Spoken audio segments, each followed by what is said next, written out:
Je vais d'abord passer la parole à Monsieur David Friedrich. Vous avez un beau pédigré, vous avez fait une licence en droit et puis vous avez fait un DEA en droit économique et fiscal et puis vous avez fait une formation à Washington sur tout ce qui touche le numérique, l'informatique, big data.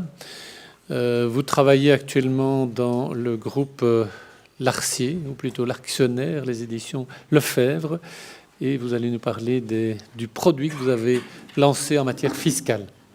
Merci. Merci, Monsieur le Président. Merci au CRIDES, professeur Strowell, pour l'invitation à vous présenter en quelques minutes, et je compte bien respecter le timing, vous présenter une réalisation en matière de droit fiscal, un projet qu'on intitule actuellement « Intelligence augmentée en matière de droit fiscal ». Et je commencerai par quelques considérations en termes de méthodologie juridique. Je conclurai par l'une ou l'autre question ouverte en termes de philosophie du droit, en passant bien sûr par une concrétisation de l'outil. Donc, quand un client, quand un justiciable se présente devant un avocat, devant un juriste, eh bien, il va commencer par spécifier les faits, lui raconter l'histoire qui lui est arrivée ou celle qu'il projette en termes de résultats à atteindre. Et donc, ça, c'est la première étape, c'est comprendre ce qui se passe. Deuxième étape, eh bien, c'est pour le juriste d'imaginer les solutions possibles qui vont pouvoir se produire. Arrive ensuite l'étape de qualification juridique, l'étape technique finalement, de trouver une réalité juridique, technique qui correspond aux faits qui ont été décrits. De là, le juriste va pouvoir pointer les solutions qui sont permises, qui sont exclues par les normes applicables. Et enfin, il y aura une question de décision. Donc, ça c'est la présentation quasi algorithmique du raisonnement et de la méthodologie. Monsieur le Président l'a rappelé tout à l'heure, ce qui compte, c'est la partie humaine, finalement. Il n'y a pas de procès équitable sans la présence d'un avocat et certainement d'un juge. Donc, comment est-ce qu'on va aborder cette problématique-là pour la supporter avec des outils dits d'intelligence artificielle? La proposition, c'est de construire un outil qui va aider à cibler rapidement les arguments juridiques pour construire un dossier d'argumentation juridique. Donc, je vais prononcer une fois le mot « justice prédictive » pour vous dire que je n'en parlerai pas. Ici, personne ne fait des prédictions, je pense, en tout cas je le souhaite, vous faites plutôt de l'argumentation juridique. Donc, c'est autour de cette problématique-là qu'on va chercher à apporter une solution. En laissant la part à l'humain de façon prépondérante et en faisant gagner du temps à l'humain pour construire son dossier. Donc, dans ce contexte, comment trouver son chemin? Qu'est-ce qu'on va essayer de résoudre comme problème? Eh bien, on va cibler la matière fiscale pour ce qui est de la solution construite dans le cadre de l'Arcier, au départ de plus ou moins 20 000 décisions de jurisprudence nationale et européenne. Pourquoi? Parce que la matière fiscale est toujours plus complexe, son interprétation n'est pas simple, bien entendu. Puis, il y a un deuxième élément, c'est que les clients des avocats, ils veulent avoir des réponses assez rapides, et ils ne sont plus nécessairement prêts à payer pour le temps qui est passé à faire de la recherche documentaire. Donc, c'est là qu'il y a un enjeu à rencontrer, à résoudre. Donc, imaginez le cas où un immeuble, pour être très précis, se trouve inoccupé. C'était un immeuble commercial, alors qu'on se trouve ici dans une discussion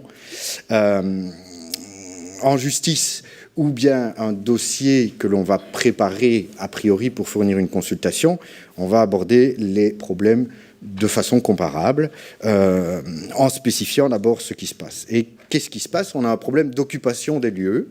Donc, notre système va vous aider à spécifier la situation. On a un problème d'occupation des lieux, on tape, occupe, et on a des suggestions qui ont été extraites automatiquement de l'ensemble des décisions de jurisprudence, des textes légaux, législatifs, des circulaires, des accords de rulings et de commentaires qui sont disponibles en la matière. Et donc, on va avoir une proposition pour naviguer dans les mots-clés, dans les concepts, dans les points de droit, comme ça a été décrit précédemment, qui sont pertinents pour notre affaire. Et on arrive tout de suite à une proposition qui concerne l'inoccupation et la productivité. Donc notez ici que ce n'est pas un classement par ordre alphabétique, hein, c'est vraiment un poids que les concepts ont dans le corpus documentaire. Donc il y a tout un travail pour s'abstraire aussi de la forme rencontrée par rapport à la conceptualisation de ces termes, de ces mots-clés eux-mêmes. Et de là, on a une porte d'entrée et tout de suite, on va proposer une cartographie des autres concepts qui sont liés à celui-ci, puisqu'ils sont eux-mêmes dans les documents, mais dans la sémantique juridique, il y a des liens de proximité et des liens forts entre les concepts eux-mêmes. Donc, au centre, je retrouve celui que j'ai choisi comme critère pour construire ma première solution juridique, c'est celle d'inoccupation et la productivité. Autour de celui-ci, on va trouver des concepts qui sont présentés en bleu foncé et qui sont les plus fréquemment liés à mon concept central. La force du lien, l'épaisseur du trait qui les relie est aussi caractéristique de la corrélation qu'il y a entre ces termes, et on peut naviguer dans la hiérarchie des termes. Je poursuis en disant je vais essayer d'obtenir la remise du précompte immobilier, et ainsi de suite. J'ai une nouvelle cartographie, on voit que les concepts sont liés entre eux par la réduction du précompte immobilier, et j'en pointe un tout particulièrement qui concerne le caractère involontaire finalement de la productivité qui justifierait une remise du précompte. Tout ça, encore une fois, a été extrait automatiquement des textes juridiques qui sont dans les bases de données. Pour arriver à quoi? À proposer tout de suite et très rapidement, l'enjeu ici, c'est de fournir une assistance à la construction de l'argumentation juridique en un minimum de temps au travers d'un maximum de documents, puisque on vient de vous le démontrer dans la précédente présentation, le volume de données disponibles est toujours croissant, même s'il est absolument insatisfaisant. Vous faites déjà votre métier aujourd'hui avec un volume de documents et de documentation qui va croissant. Donc la liste de résultats qui est présentée, c'est une liste de références de jurisprudence desquelles on a extrait qui est le demandeur, qui est le défendeur, le fisc ou le contribuable. Et sa demande, est-ce qu'elle a été recevable ou irrecevable, et finalement retenue comme fondée ou non fondée sur tel ou tel point de droit. On va identifier les points de droit, les bases juridiques législatives qui ont été plaidées, et toute une série de concepts qui permettent de comparer les décisions, de les classer dans le temps, évidemment, dans l'espace, et en fonction de la hiérarchie des instances. La solution n'est pas basée que sur la jurisprudence, mais également sur les rulings, comme je l'ai dit, les circulaires administratifs et les textes législatifs pertinents.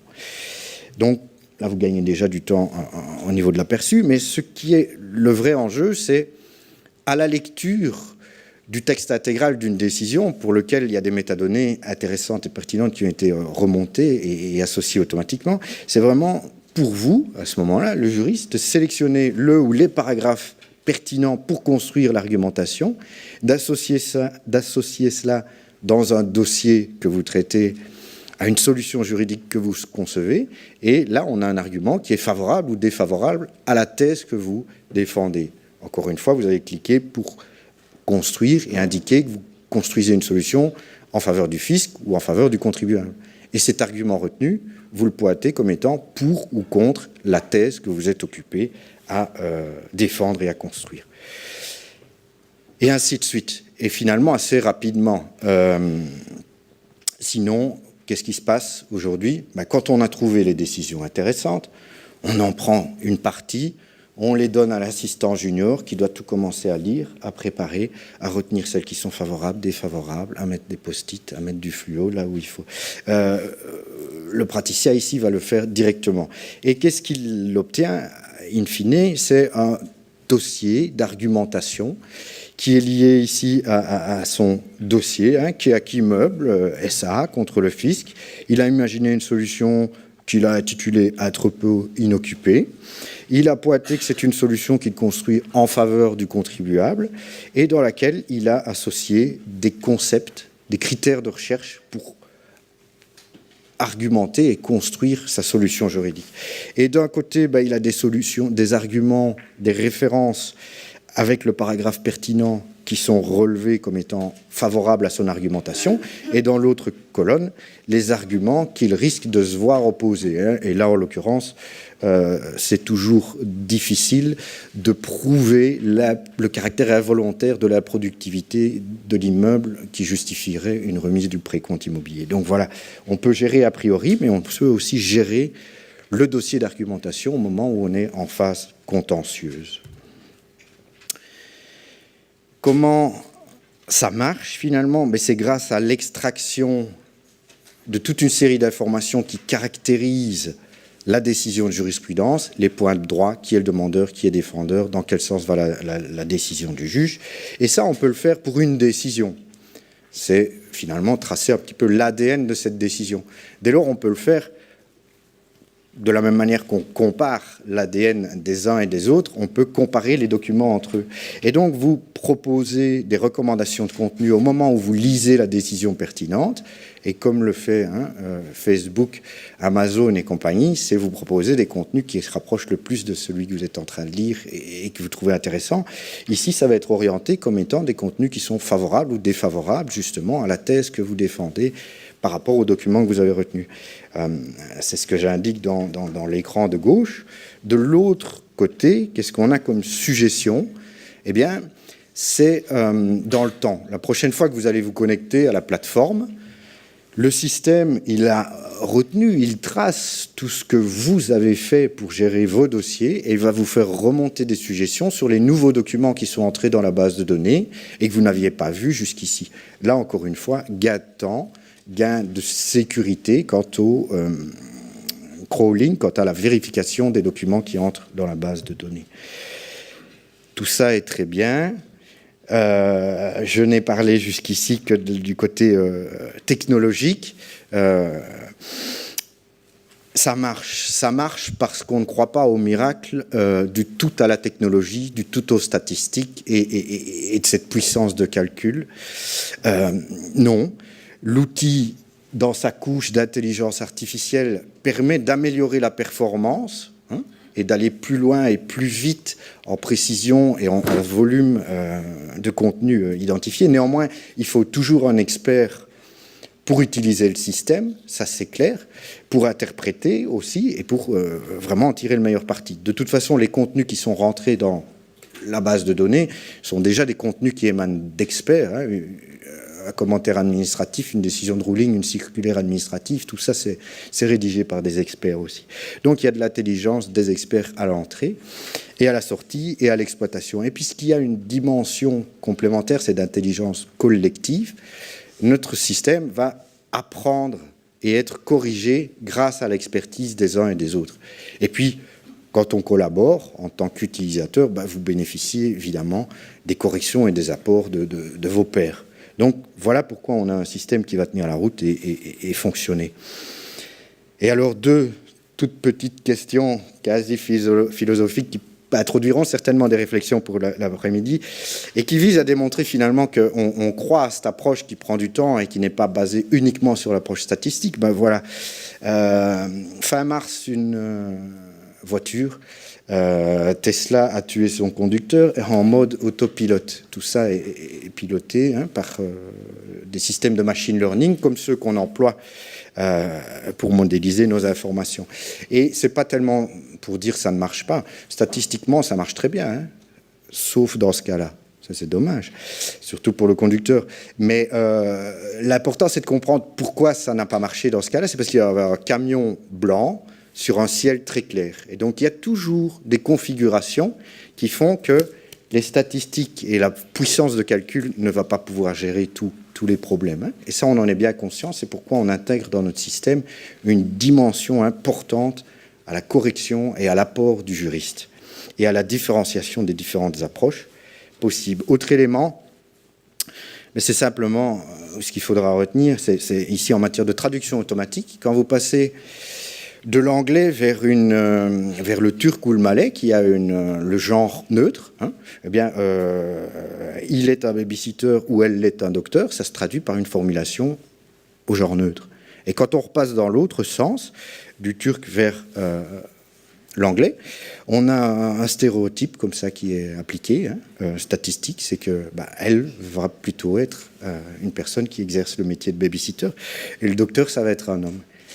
Est-ce que c'est ça qu'on veut? Statistiquement, c'est pas faux, et la machine a suivi ce qu'elle l'a reçu en entrée, mais est-ce que c'est ça qu'on veut vraiment? Et donc, encore une fois, en conclusion, c'est la décision du juriste qui va défendre certaines valeurs, certaines options. Merci.